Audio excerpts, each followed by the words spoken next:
Good afternoon to dear students. Today we continue our topic map reduce programming. Yesterday we have already started this topic and completed some basic topics related to the map reducing programming. Uh, uh, Today's topic is the today's contents map reduce introduction, map reduce concepts, understanding processing in map reduce framework and map reduce flow.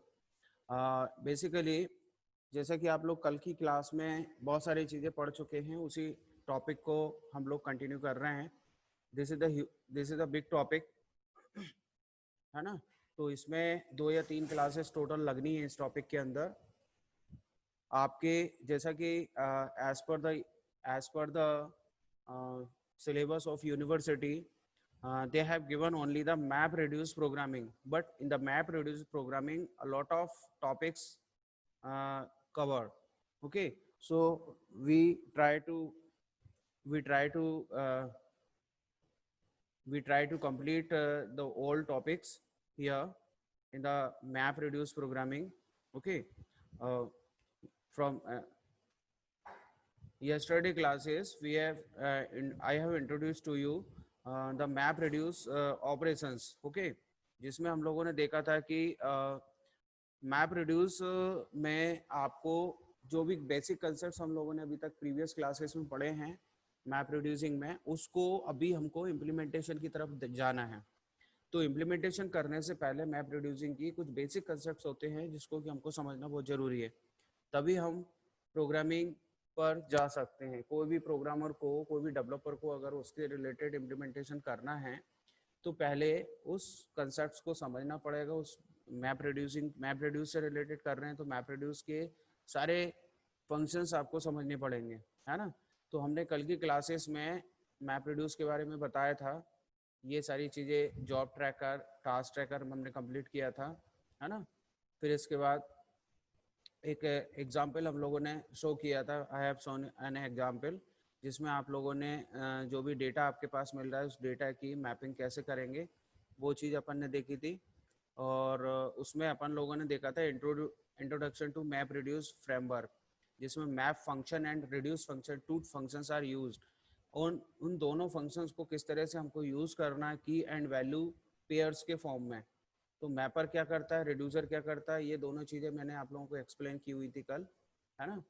फिर इसके बाद मैंने आप लोगों को बताया था एक example, overall map reduce word count process. Word की काउंटिंग करना है आपको एक प्रॉब्लम दी जाती है, एक टेक्स्ट फाइल है जिस टेक्स्ट में आपने डिफरेंट नंबर ऑफ वर्ड्स उसके अंदर दिए हुए हैं और आपको मैप रिड्यूसिंग का यूज़ करके वर्ड्स को काउंट करना है ना. तो उसकी स्टेप्स मैंने आप लोगों को कल समझाई थी कि जो भी टेक्स्ट हमारे पास आता है उसकी स्प्लिटिंग करते हैं हम लोग, मैपिंग करते हैं, सफलिंग करते हैं, रिड्यूसिंग करते हैं, then we get the final result. Okay, ये जो मैंने आपको बताया था, ठीक है.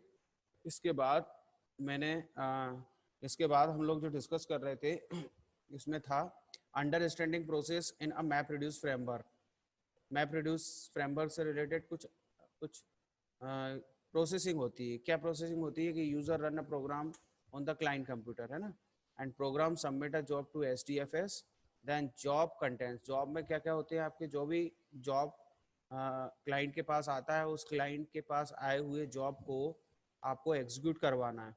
तो एग्जीक्यूट करवाने के लिए सबसे पहले हम हमारे पास जो जॉब आता है उस जॉब में क्या क्या कंटेंट्स होते हैं, input data, map reduce program and configuration information, ये सारी चीज़ें होती हैं, ठीक है. और ये इसके अंदर आपके 2 टाइप्स के ट्रैकर्स मैंने पहले भी कई बार डिस्कस किया है, job tracker and task tracker हम लोग यूज़ करते हैं, है ना. जॉब ट्रैकर का काम क्या होता है, टास्क ट्रैकर का काम क्या होता है, ये हमें समझना जरूरी है, क्योंकि whenever we start the programming map reduce programming, we will complete the programming, we will write the code for the mapping and reducing. two functions आप लोग 2 functions के लिए implementation करना है, mapping and reducing, है ना. और ये मैपिंग और रिड्यूसिंग में डिफरेंट टाइप के सिस्टम्स हम लोग डिफरेंट टाइप के नोड्स हम लोग यूज करते हैं ऑन द डिस्ट्रीब्यूटेड सिस्टम, जिसमें एक क्लाइंट मशीन, एक होता है आपका server machine and different number of client machine, या अपन मास्टर स्लैब भी बोल सकते हैं। तो ये इन सब पर कुछ एप्लीकेशंस या कुछ प्रोग्राम्स रन होते हैं, जैसे जॉब ट्रैकर और program job tracker and task tracker के नाम से अपन जानते हैं। जॉब ट्रैकर रन होता है कहाँ पर होता है, सर्वर मशीन पर, और टास्क ट्रैकर कहाँ रन होता है, different number of nodes client machine पर, है ना। तो तो इस तरीके से ये दोनों की फंक्शनिंग होती है। फिर इसके बाद हम लोगों ने देखा था understanding processing in a map reduce framework.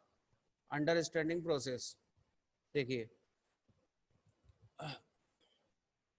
Any task that didn't report in certain time. देखिए क्या होता है, हमें कुछ कंडीशंस हमें सेट करनी पड़ेंगी अपने प्रोग्रामिंग में, मैप रिड्यूस प्रोग्रामिंग में, लेकिन उससे पहले कुछ कुछ चीज़ें हमें समझना जरूरी है कि जैसे जॉब ट्रैकर है, job tracker is assign the jobs to the task tracker.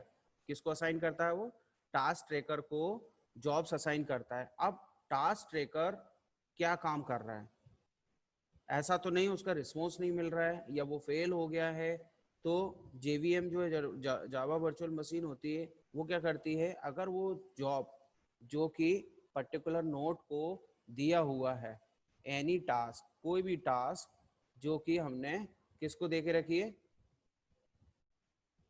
किसी पर्टिकुलर नोड को, है ना, तो वो नोड हमने एक डिफॉल्ट टाइम सेट करके रखा है 10 मिनट्स। क्या टाइम सेट करके रखा है, 10 मिनट का हमने टाइम सेट करके रखा है। कि ये डिफॉल्ट टाइम में अगर वो फेल हो रही है, मतलब ये डिफॉल्ट टाइम से पहले ही अगर वो फेल हो रही है, मतलब इस टाइम तक मालूम पड़ रहा है उसका कोई रिस्पॉन्स नहीं मिल रहा है, कनेक्शन या उसका कुछ आउटपुट नहीं मिल पा रहा है, या उसकी सर्वर मशीन से उस पर्टिकुलर नोड की कनेक्टिविटी एंड हो गई है, तो ऐसी कंडीशन में क्या करते हैं, killed by task tracker and reported to the job tracker. तो वो उस पर्टिकुलर टास्क को क्या कर दिया जाता है, उसको किल करने के बाद जॉब ट्रैकर को रिपोर्ट की जाती है ना। एक टाइम हमने डिसाइड कर रखा है, तब तक अगर उसका आउटपुट मिल जाए तो ठीक है, नहीं तो हम ये मान के चलेंगे कि वो फेल हो चुका है ना। अब job tracker will reachable any fail task with in different task tracker. जब उसको लगता है कि एक रीशिड्यूल क्या करता है ये, job tracker will reschedule any fail task, जो अब उसे लग रहा है कि यार कोई टास्क फेल हो गया है, किसी पर्टिकुलर नोड से वो काम नहीं हो रहा है, या उससे कनेक्शन डिस्ट्रॉय हो गया है, या उससे कनेक्शन स्टेब्लिश नहीं बन पा रहा है, तो ऐसी कंडीशन में जॉब ट्रैकर रीशेड्यूलिंग करता है ना। फिर देखता है कि ये जॉब किसको असाइन करना चाहिए। If task tracker failed 4 times, आप टास्क ट्रैकर को फिर असाइन किया, सेकंड टाइम, थर्ड टाइम किया, फोर्थ टाइम किया, तब भी अगर वो फेल हो रहा है, मतलब ऑल जॉब्स, जितने भी जॉब उसको दिए गए और वो 4 टाइम्स फेल कर दिए उसने, तो any task tracker reporting higher number of failed jobs on a particular node, है ना। तो टास्क ट्रैकर क्या करता है कि किसी पर्टिकुलर नोड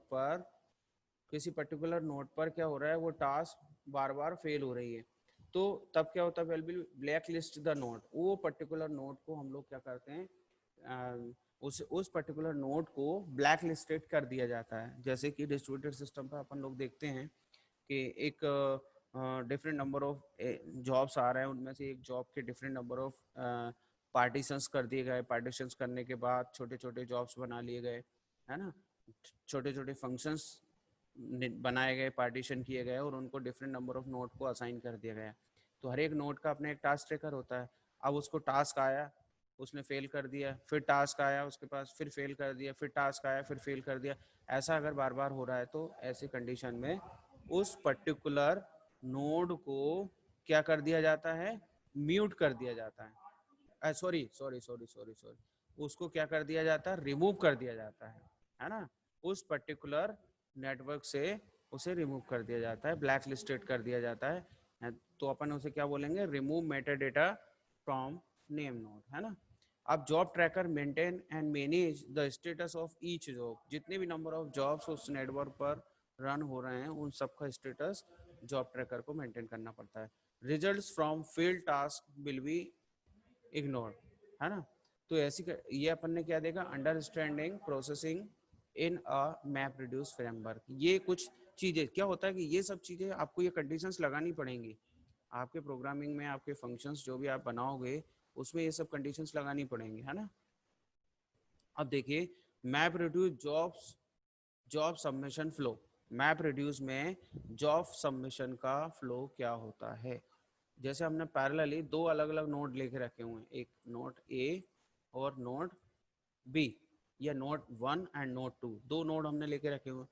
दोनों नोड पैरेलली प्रोसेसिंग कर रहे हैं, है ना। यहाँ पर भी ऑपरेशन परफॉर्म हो रहा है, यहाँ पर भी ऑपरेशन परफॉर्म हो रहा है। तो input data is distributed two nodes, है ना। फिर जैसे ही यहाँ पे डेटा एज अ इनपुट हमने दिया है इसको, तो फिर क्या हुआ, मैपिंग होगी आगे चल के कि each map task works on a split of data.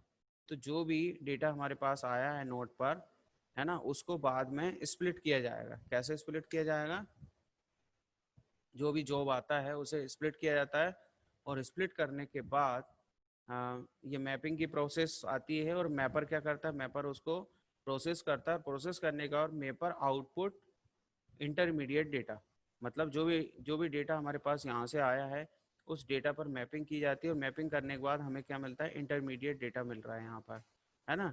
And data exchange between node in a shuffle process, हम पहले पढ़ चुके हैं कि नोड 1 है और नोड 2 है, दो नोड है। दोनों नोड में जो भी डेटा आया उसकी स्प्लिटिंग करके उसकी मैपिंग की जा रही है। मैपिंग करने के बाद इंटरमीडिएट डेटा आया हमारे पास, और इस इंटरमीडिएट डेटा में, ये इंटरमीडिएट डेटा है हमारे पास, और इसके बीच में सफलिंग हुई, इसका आउटपुट आगे चल के इसको भेज दिया गया, और इसका जो आउटपुट था वो इसको भेज दिया गया, ताकि both nodes have the same information. इस नोड के पास भी सेम इंफॉर्मेशन है और इस नोड के पास भी सेम इंफॉर्मेशन। वो इसलिए if any one node fail on the network that time other node can access the information from this node 1, है ना। तो ऐसा होता है, इसलिए अपन ये सारी चीजें मेंटेन करके रखते हैं। फिर इसके बाद क्या होता है, ये आपकी सफलिंग हो गई, यहाँ पे क्या हो गई आपकी, ये आपकी सफलिंग हो गई। अब सफलिंग करने के बाद intermediate data of the same key goes to the same reducer, है ना। तो ये रिड्यूसर के पास इंफॉर्मेशन चली गई, इसका डेटा इसके पास चले गया, इसका डेटा इसके पास चला गया, इसका अपने पास तो है ही, इसका अपने पास तो है ही, लेकिन इसने अपना इसको दिया, इसने अपना इसको दिया, तो ये रिड्यूसर के पास पहुंच गई है information. Intermediate data of the same key goes to the same reducer. Okay, then आपको क्या मिल रहा है, रिड्यूसर आउटपुट इज स्टोर्ड। फिर बाद में क्या होता है, देखो नोड 1 से ही कहानी स्टार्ट हुई, मैपिंग हुई, है ना, रिड्यूसिंग हुई, सफलिंग हुई, सब कुछ होने के बाद फाइनली जो भी आउटपुट आया, उस आउटपुट को हमने नोड 1 और नोड 2 पर वापस स्टोर कर दिया। Clear. So this is the job submission. ये क्या है, जॉब सबमिशन का फ्लो क्या होता है, उस फ्लो को हमने यहाँ पर एक्सप्लेन किया है। क्लियर,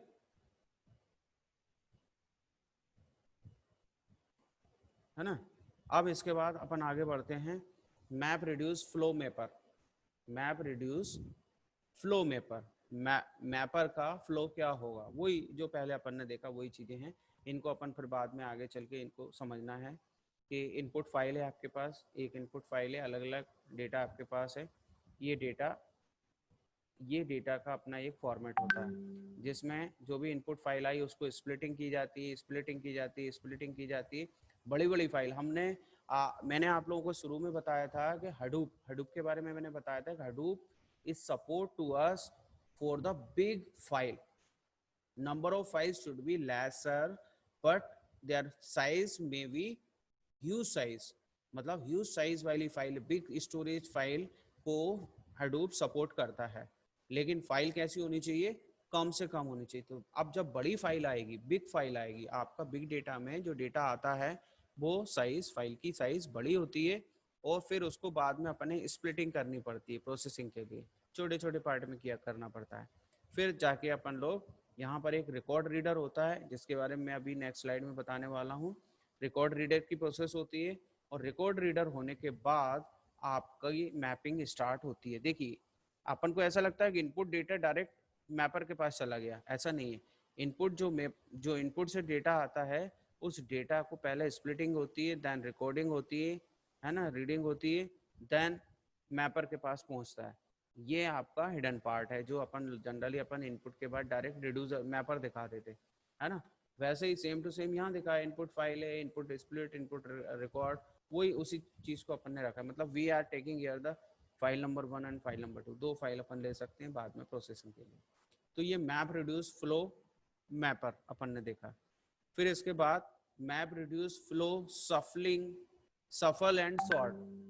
सफल और सॉर्ट क्या होता है? सफल तो अपन कई बार पढ़ चुके हैं, है ना। सफलिंग मतलब अपनी इंफॉर्मेशन को दूसरे नोड को और दूसरे नोड की इंफॉर्मेशन को अपने को लेना, है ना, वो सफलिंग होती है। तो इसमें मैपर है। ये आपको मालूम है कि on the network different number of mappers are available, मतलब डिफरेंट नंबर ऑफ मैपर 1 2 3 4 ऐसे नंबर ऑफ मैपर्स हैं हमारे पास। हर एक मैपर अपना ऑपरेशन परफॉर्म कर रहा है, और बाद में यहाँ पे आके नीचे आके या नीचे आके इसका अपने फंक्शनिंग हुई, इसकी अपनी फंक्शनिंग हुई, इसकी अपनी मैपिंग हुई, इसकी अपनी मैपिंग, इसकी अपनी मैपिंग, देन उनका जो भी रिजल्ट आया उस रिजल्ट की सफलिंग उन्होंने की है बीच में यहाँ पर। दिस इज कॉल्ड द सफलिंग, कि आपने मैपर ने डेटा को एज अ इनपुट लिया। अब इससे पहले की प्रोसेस क्या थी? ये इनपुट आया आपके पास, है ना, ये आपके पास इनपुट आया, इनपुट स्प्लिट हुआ, रिकॉर्ड हुआ, रिकॉर्ड रीडर प्रोसेस हुई, देन मैपर मिला, मैपर के पास डेटा पहुंच गया। अब इसका जो मैपर के पास डेटा आया तो उसने मैपिंग करना शुरू कर दिया। मैपिंग करेगा तो उस बीच में मैपर और रिड्यूसर, ये दो इंपॉर्टेंट पार्ट है, ये और आपका ये ये दो चीजें इंपॉर्टेंट। अब इसके बीच में क्या क्या होता है वो देखना है अपन को, है ना। इसके बीच में होती है सफलिंग एंड सॉर्टिंग, दो प्रोसेस होती हैं, सफलिंग एंड सॉर्टिंग, है ना। तो ये मैपर के पास जो भी इनपुट में डेटा आया उसके लिए वो क्या करेगा, एक इंटरमीडिएट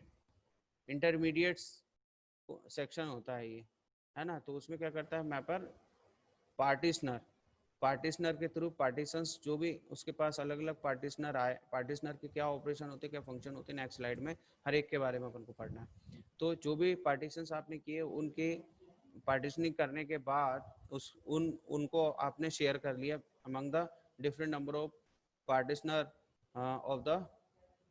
ऑफ देयर मैपर, है ना। तो इनको बाद में आपने इनके पार्टीशंस किए, देन इनको सफलिंग कर ली। सफलिंग करने के बाद पूरी इंफॉर्मेशन को इन्होंने क्या करा, उस इंफॉर्मेशन को बाद में सफलिंग करने के बाद ये इंटरमीडिएट डेटा उनके पास आया और इसको उन्होंने रिड्यूसर को सेंड कर दिया, है ना। तो रिड्यूसर इस तरीके से क्या कर रहा है, इस डेटा को अपने पास स्टोर करके रखेगा, बाद में रिड्यूसिंग की प्रोसेस होगी। तो ये मैपर और रिड्यूसर के बीच की प्रोसेस है पार्टीशनिंग। पार्टीशंस करना है, मैपर ने जो भी मैपिंग फंक्शन लगाया उसमें वो पार्टीशंस करेगा, फिर जो भी आउटपुट जनरेट हो रहा है उसकी सफलिंग होती है, और सफलिंग होने के बाद रिड्यूसर के पास वो चीज़ स्टोर हो जाती है ना। तो ये अभी अपन को डिटेल में पढ़ना है, अभी आएंगी बहुत सारे अलग अलग डायग्राम्स दिख रहे हैं अभी, है ना। एक सेकंड। हाँ, तो अपन लोग क्या कर रहे थे अभी, मैप रिड्यूस फ्लो रीडर, है ना। अब नेक्स्ट जो अपना टॉपिक है इससे related, map reduce flow. Map reduce का फ्लो क्या होता है?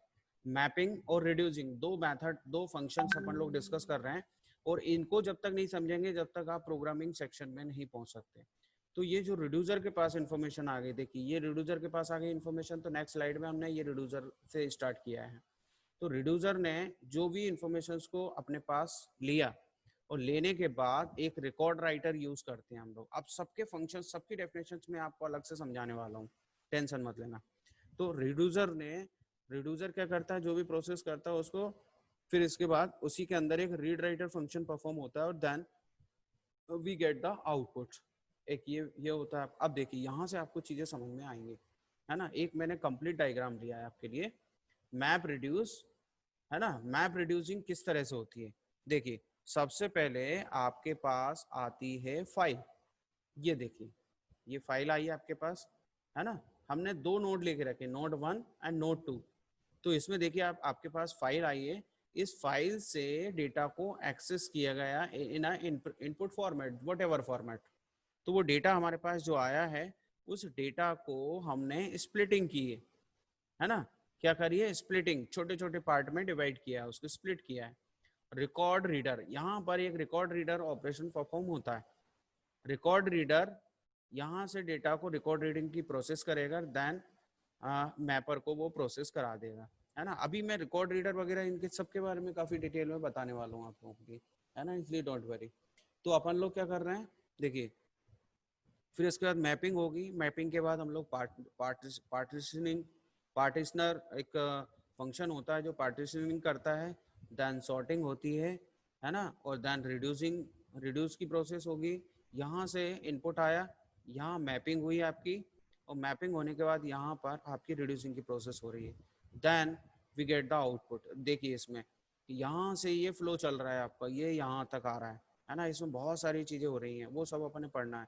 इसमें की एंड वैल्यू, ये दो चीजें अपन लोग पढ़ते आ रहे हैं कि मैपिंग जब भी होती है वो किसके बेस पर होती है, की कॉमा वैल्यू, मतलब की फील्ड और उसकी डेटा वैल्यू, उन दोनों के बेस पर हम लोग मैपिंग करते हैं, है ना। केवी कैसे जनरेट होता है, रिकॉर्ड रीडर का क्या ऑपरेशन होता है, इंटरमीडिएट केवी पेयर्स क्या होते हैं, पार्टीशनर क्या होते हैं, शॉर्टिंग क्या होती है, वो सारी चीजें अपन नेक्स्ट स्लाइड में नंबर बाय नंबर करते जाएंगे।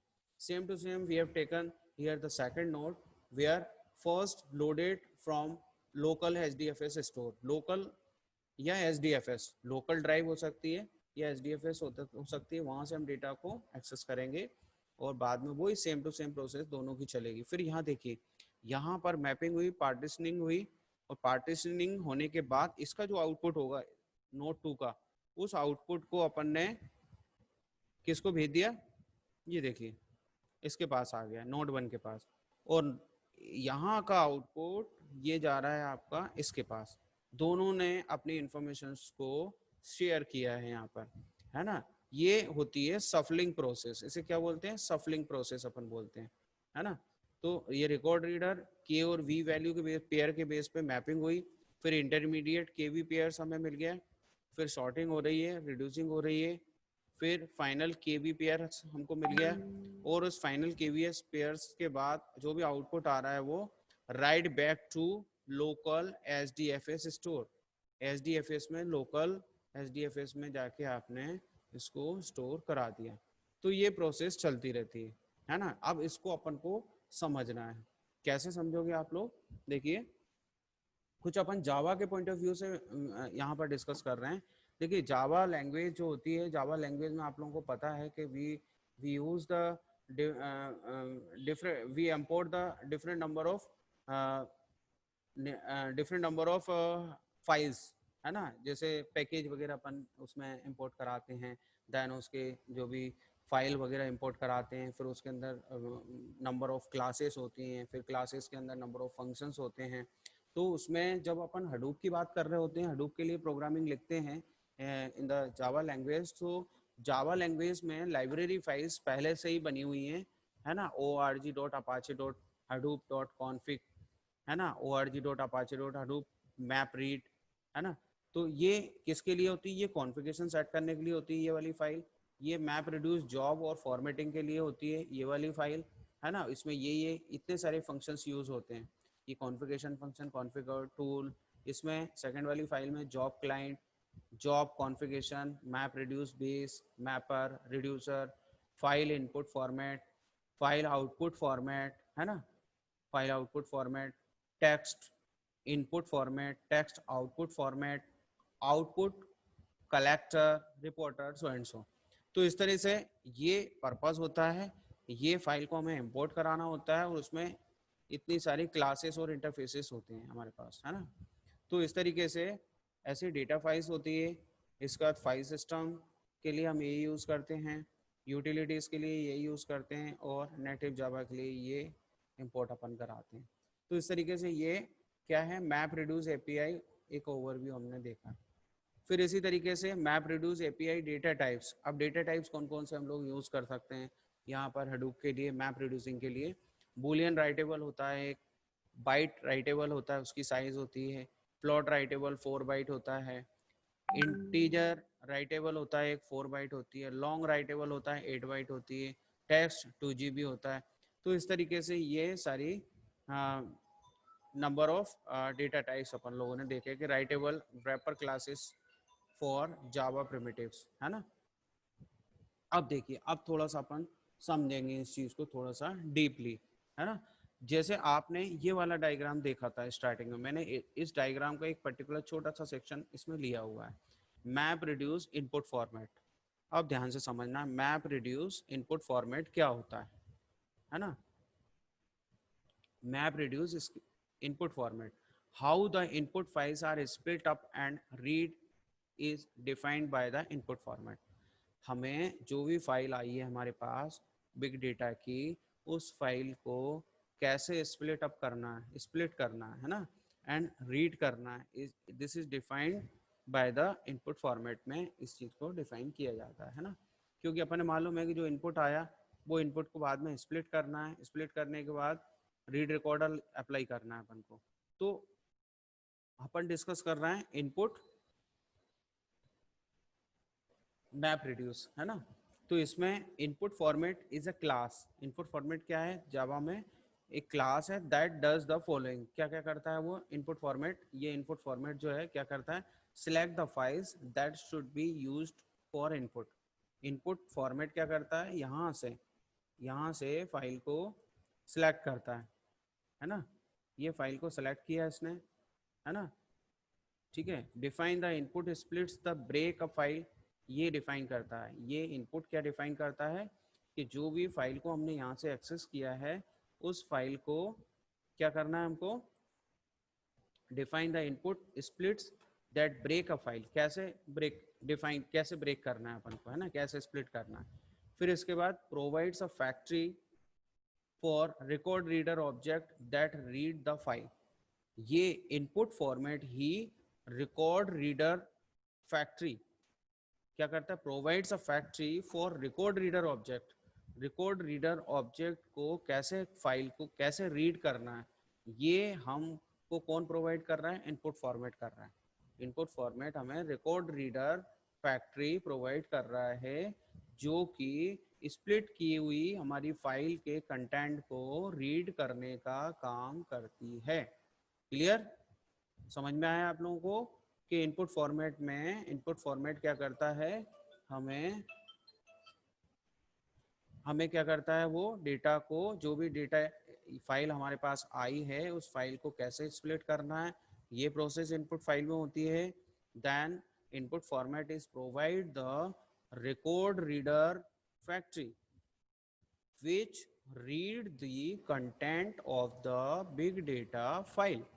क्लियर, इस तरीके से ये इनपुट फॉर्मेट का रोल होता है।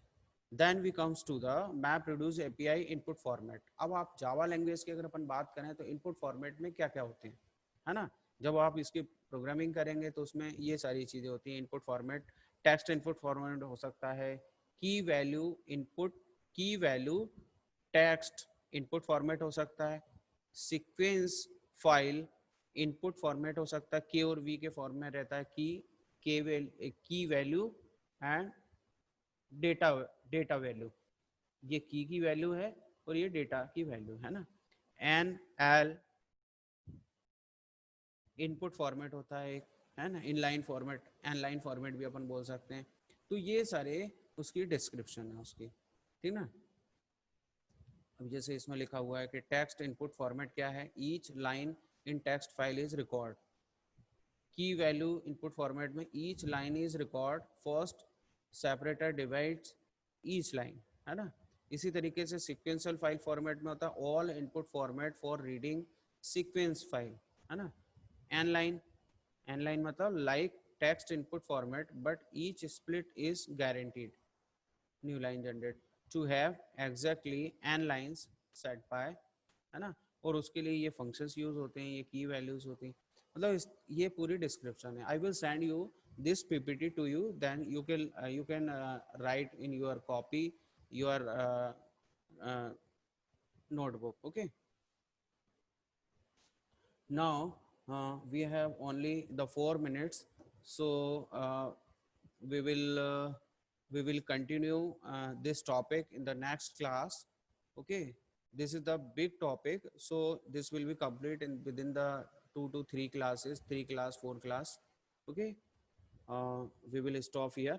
I explain you what we have today we complete, we have start today's map reducing functions where सबसे पहले मैं आप लोगों को कहाँ से हमने स्टार्ट किया था आज की क्लास के लिए। मैप रिड्यूस फ्रेमवर्क में हम लोगों ने टास्क ट्रैकर और जॉब ट्रैकर के क्या रोल होते हैं उसकी कंडीशंस को हमने समझा था कि हम बाय डिफ़ॉल्ट जैसे different number of task tracker हैं, एक जॉब ट्रैकर है, तो जॉब ट्रैकर टास्क ट्रैकर को एक लिमिट देगा, एक नोट को एक लिमिट देगा कि इतने टाइम के बाद अगर आपका आउटपुट हमें नहीं मिलता है, इसका मतलब क्या हुआ कि वो फेल हो गया तो फिर हम दूसरे किसी अनदर नोट को वो same to same job assign करेंगे। तो ऐसी कुछ कंडीशंस थी, या बार बार किसी नोड को जो भी जॉब हम नंबर ऑफ जॉब्स असाइन कर रहे हैं, नंबर ऑफ टास्क असाइन कर रहे हैं, अगर वो बार बार फेल हो रहा है, इसका मतलब we will black listed that particular node. Okay, इस तरीके से ये कुछ कंडीशंस हमें डिफाइन करनी पड़ती हैं। फिर मैंने मैप रिड्यूस जॉब्स सबमिशन में आपको क्या फ्लो डायग्राम होता है वो मैंने आपको बताया, है ना। ठीक है, फिर इसके बाद हम लोगों ने समझा था कि मैप रिड्यूस फ्लो मैपर क्या होता है, उसके बारे में अपन लोगों ने देखा कि इसमें इनपुट स्प्लिट होते हैं, रिकॉर्ड रिकॉर्ड रीडर होता है, मैपर होता है। तो इसके अंदर का सेक्शंस अपन लोगों ने कंप्लीट किया है कि ये इनपुट फॉर्मेट के थ्रू इनपुट स्प्लिट और रिकॉर्ड रीडर प्रोवाइड किया जाता है इस डेटा को रीड करने के लिए, है ना। फिर इसके बाद map reduce flow shuffling and sorting के बारे में अपन ने देखा था। अभी इनके बारे में काफ़ी डिटेल में अपन को समझना है, सेपरेट सेपरेट पार्टीशंस क्या होते हैं, ये और वो सारी चीज़ें आएंगी। फिर हमने मैप रिड्यूस फ्लो रिड्यूसर अपन ने देखा था। फिर इसके बाद मैंने ये कंप्लीट डायग्राम आप लोगों को समझाया था ऊपर से नीचे तक कि इसमें क्या फ्लो होता है, कैसे डेटा इनपुट फॉर्मेट में आता है, स्प्लिटिंग होती है, रिकॉर्ड रीडर्स अप्लाई होता है ना, मैपर किस तरह से ऑपरेशन परफॉर्म करता है, देन पार्टीशनर, सॉर्टिंग, रिड्यूसिंग, ये सारी चीज़ें अभी बची हुई हैं, है ना। फिर मैंने आपको जावा लैंग्वेज में बताया कि कौन कौन से फाइल्स को अपने इंपोर्ट करना पड़ेगा किन पर्टिकुलर क्लासेस और उसके इंटरफेसेस को यूज़ करने के लिए हडूप के अंदर। ठीक है, फिर इसके बाद इसमें वेरिएबल्स डिक्लेरेशन हम लोगों ने देखा कि वेरिएबल्स क्या क्या हो सकते हैं आपके हडूप में, आप लोग जो मैप रिड्यूस प्रोग्रामिंग पढ़ रहे हैं टॉपिक अपना उसके लिए। फिर इसके बाद हम लोगों ने देखा था कि मैप रिड्यूस इनपुट फॉर्मेट क्या होता है, मैप रिड्यूसिंग का इनपुट फॉर्मेट क्या होता है ना। तो वो सारी चीज़ें अपन लोगों ने इसमें देखी थी, है ना। इसके बाद इनपुट का क्या रोल होता है, input files are split up in read in defined by the input format. Input format is class that does the following. हमने देखा था कि सिलेक्ट द फाइल्स, इनपुट का क्या रोल होता है, select the files that should be used for input, है ना। फाइल को सिलेक्ट करना, कहाँ से सिलेक्ट करना है, इस डेटाबेस से। फिर इसको define the input splits that break a file, उसको इनपुट स्प्लिट को डिफाइन करना है कि किस तरीके से स्प्लिटिंग होनी है उस डेटा फाइल की, है ना। फिर provide a factory for record reader object that read the file, है ना। तो ये भी रिकॉर्ड रीडर को भी कौन प्रोवाइड करता है, इनपुट फॉर्मेट। तो इस तरीके से आज की क्लास में अपन लोगों ने एक चीज़ और मैंने बताई थी आपको कि इनपुट फॉर्मेट किस टाइप के होते हैं, text input, key value, text input, sequence, file input format and N line input format, है ना। तो इस तरीके से अपन ने ये सारी चीज़ें पढ़ी थी, यहाँ से हम लोगों ने नेक्स्ट क्लास में पढ़ना है। क्लियर? ओके।